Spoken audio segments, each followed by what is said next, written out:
నీ వద్ద ధనం ఉన్నప్పుడు, ఆరోగ్యం ఉన్నప్పుడు, శక్తి ఉన్నప్పుడు అందరూ నీ చుట్టూ చేరిపోతారు. నువ్వు మావాడు మావాడు అని అంటారు. నీతో రిలేషన్స్ కలుపుకుంటారు.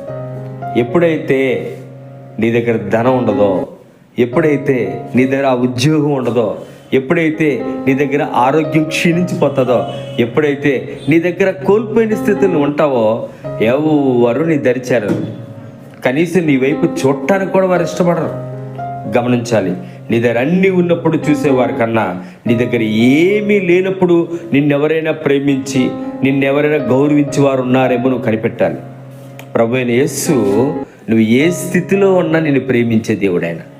నువ్వు ఏ పరిస్థితుల్లో ఉన్నా నీకు సహాయం చేసేవాడు ఆయన.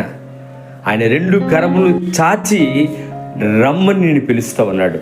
ఆ యేసు ప్రేమను ఈ ఉదయకాల సమయంలో నేను గుర్తించాలి.